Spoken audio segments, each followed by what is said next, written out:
Good morning students. Next देखिए power in AC circuit, यानी कि प्रत्यावर्ती जो वाले पार्ट आएंगे उसमें पावर का मान अपने को ज्ञात करना है।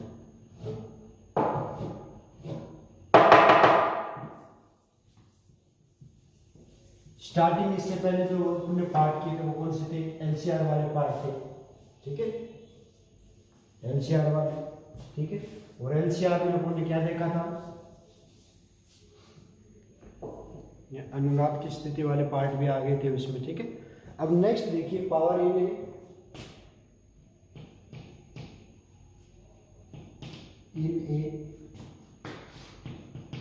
एसी सर्किट,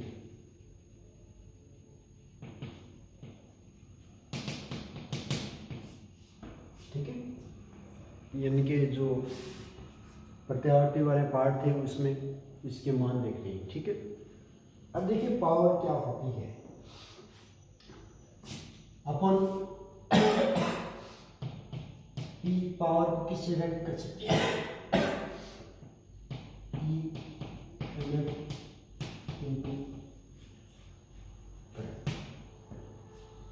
पावर बराबर क्या हो जाएगा?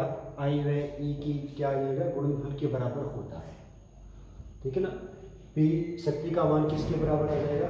वोल्टेज व धारा के गुणनफल के बराबर आ जाएगा, ठीक है। लेकिन प्रत्यावर्ती वाले पार्ट में क्या करते हैं कि पी और ई और जो करंट आ जाएगा, वोल्टेज व करंट आएगी, वो दोनों के दोनों मान किस पर डिपेंड करते हैं? उनके मध्य कुछ एंगल भी होता है, यानी कि फेज शिफ्ट होती है, ठीक है। जैसे पी का मान क्या होता है? वोल्टेज व करंट की जो मल्टीप्लाई आ गई वो किसके बराबर आ गई? पी के बराबर आ गई, ठीक है। लेकिन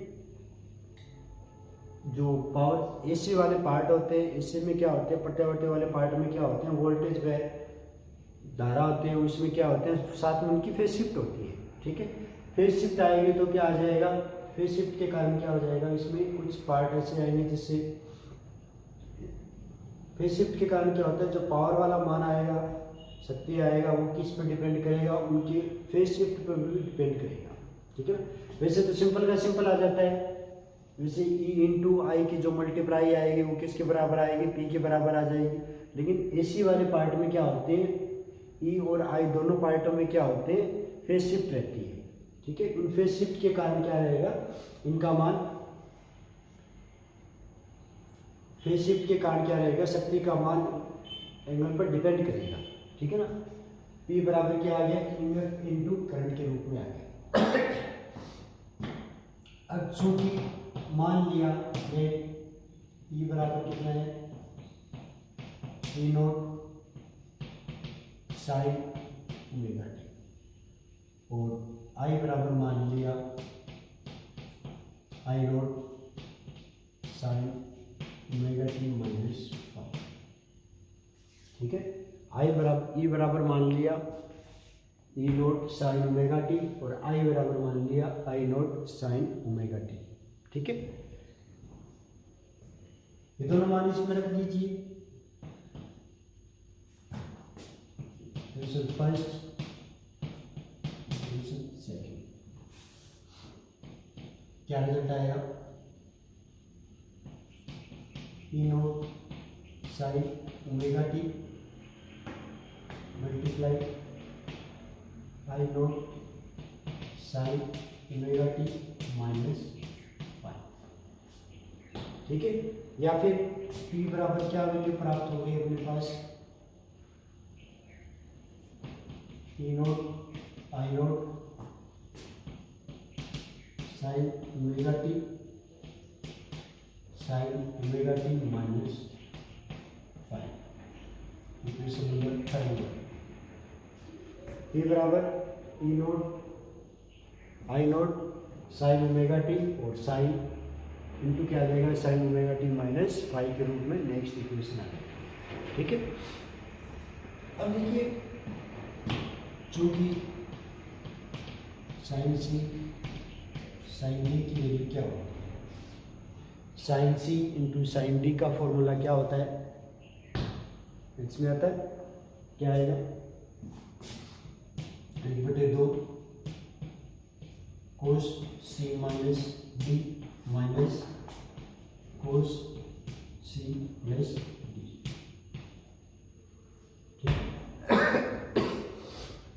sign c into sine d का फॉर्मूला क्या होता है?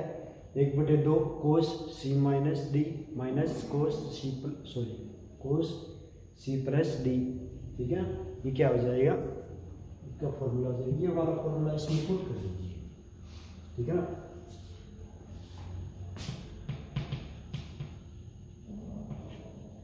From equation 3 and 4, from equation 3 and 4 की वैल्यू कितनी आ जाएगी? 1/2 ई नोट आई नोट,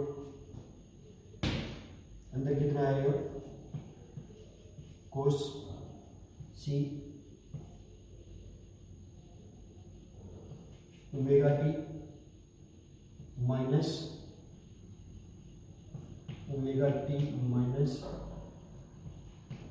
पाई और minus cos omega t plus omega T minus pi. ये वाला फॉर्मूला है। ठीक है ना, क्या फॉर्मूला आएगा?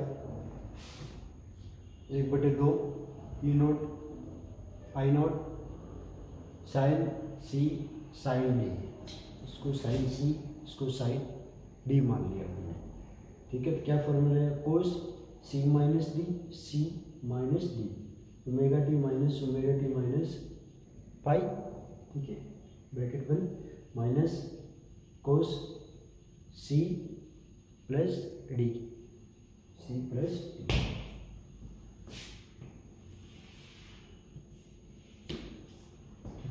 यानी कि पी की वैल्यू कितनी प्राप्त होगी अपने पास? 1/2 i naught e note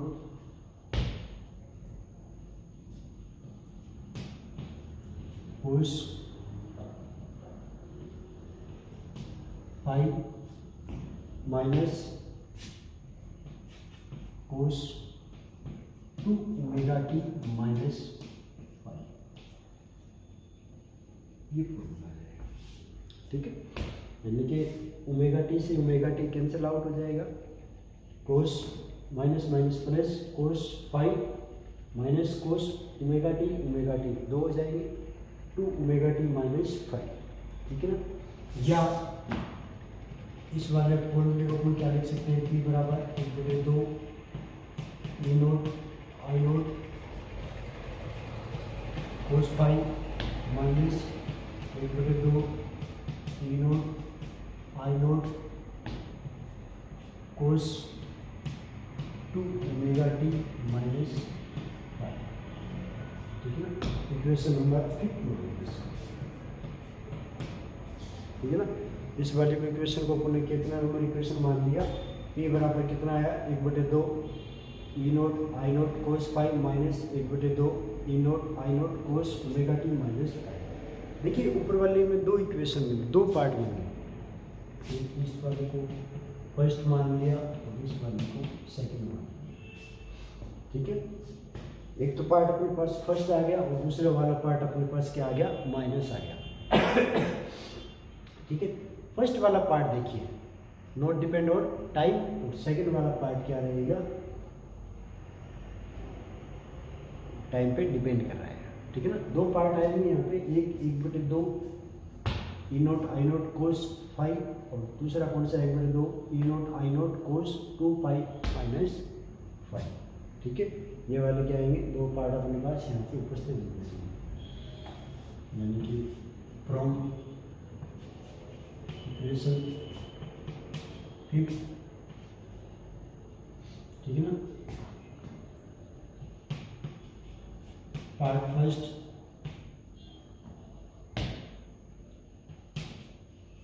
note depend on time, ठीक है, और पार्ट सेकंड क्या आ जाएगा,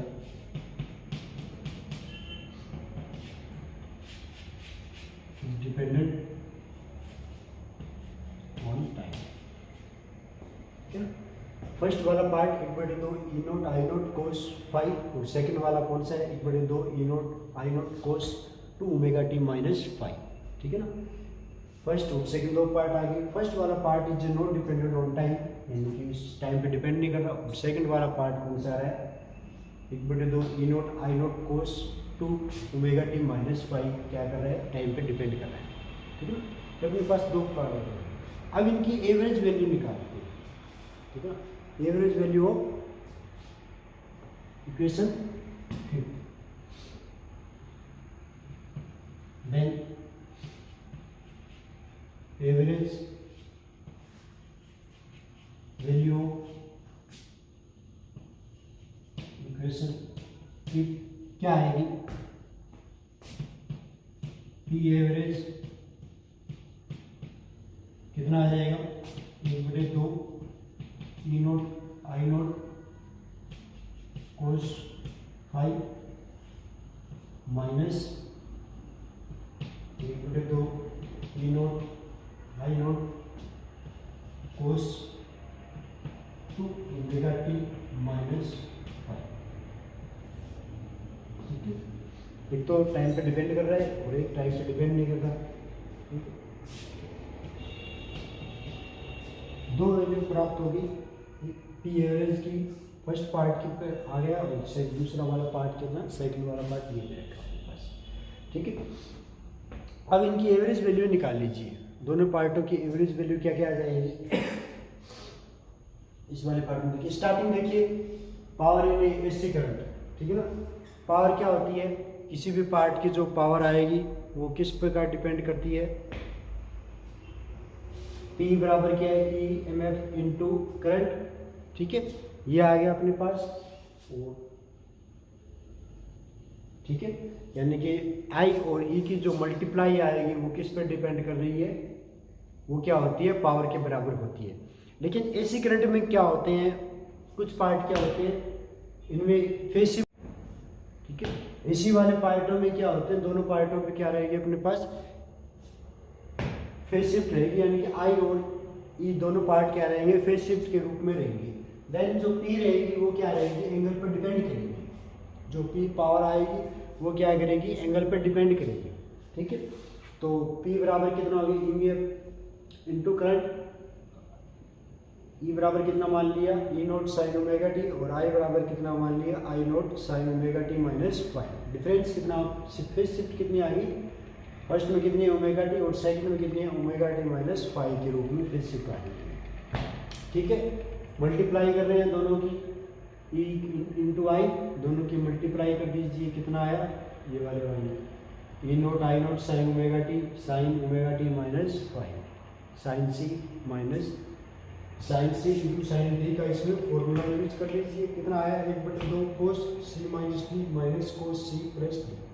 इक्वेशन नंबर 4 ये वाला इसमें यूज करेंगे तो ये इक्वेशन आ जाएगी, ये सी आ जाएगा साइन ओमेगा टी।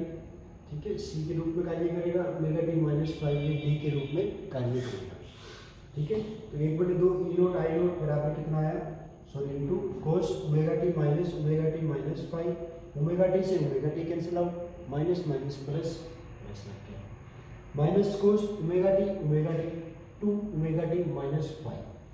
ठीक है, ये वाले पार्ट हो गए। यहाँ दो अंदर मल्टीप्लाई कर देना, 1/2 ई नोट आई नोट कोस 5 और माइनस 1/2 ई नोट आई naught cos omega T minus 5।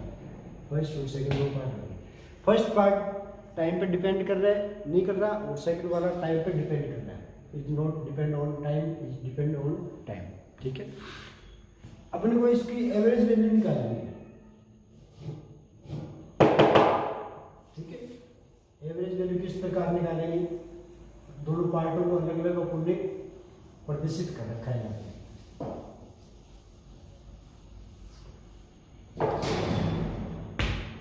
ठीक है, फर्स्ट कौन सा है,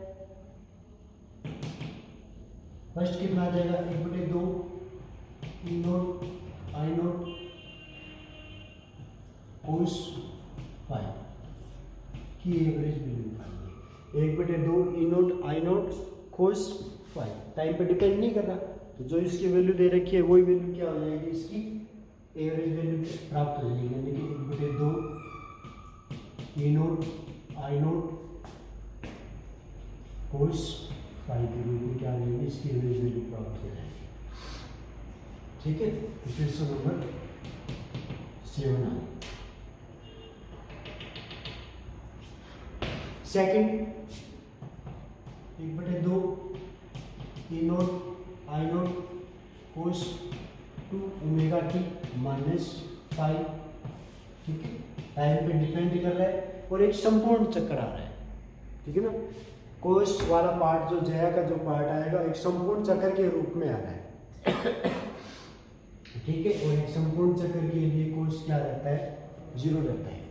ठीक है ना, एक संपूर्ण चक्कर के लिए इसकी वैल्यू कितनी आएगी, 1/2 ई naught I naught cos 2 omega T minus 5 equal to क्या है, 0। देखिए एक संपूर्ण चक्र वाले पार्ट के लिए इसका मान क्या रहेगा, 0 रहेगा।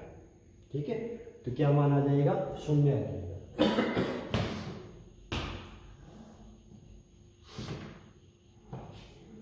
फोर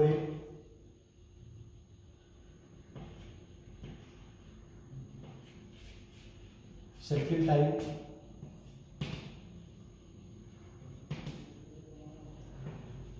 कोस 0, यानी कि जो जे वाला पार्ट आएगा उसके लिए एक संपूर्ण चक्र के लिए क्या रहेगा, इस वाले पार्ट का मान 0 के बराबर रहता है। Then equation number 7, 8 from equation 6, 7, 8 from equation 6, 7, 8। ठीक है, पी एवरेज क्या रहेगा, पी एवरेज की वैल्यू क्या रहेगी, यहाँ पे मान रख दो, इसकी वैल्यू कितनी है, 1/2 ई नोट आई नोट कोस 5। समीकरण नंबर 7 से कितनी प्राप्त हुई थी, 1/2 ई naught I naught cos 5 equal to क्या आ जाएगा, 0, सॉरी -0, या पी एवरेज कितना प्राप्त हो जाएंगे। देखो इस वाले को किस प्रकार लिख सकते हैं, ई नोट अपॉन √2 आई नोट अपॉन √2 कोस 5, ई नोट अपॉन √2 और आई नोट अपॉन √2 इंटू कोस 5 के रूप में इसको लिखा जा सकता है। ऊपर वाले इक्वेशन को क्या लिख सकते हैं, नीचे क्या है 2 है, इसको अपन ने क्या कर दिया, √2 के रूप में मल्टीप्लाई कर दिया। ठीक है, तो पी एवरेज वैल्यू कितनी आ जाएगी, पी एवरेज ई नोट अपॉन √2 क्या आएगा, वर्ग माध्य मूल मान। ठीक है, वोल्टेज का जो वर्ग माध्य मूल मान कितना आएगा, ई नोट अपॉन √2 के रूप में आ जाएगा, ई आर एम एस। ठीक है, आई नोट अपॉन √2 क्या आ जाएगा, आई आर एम एस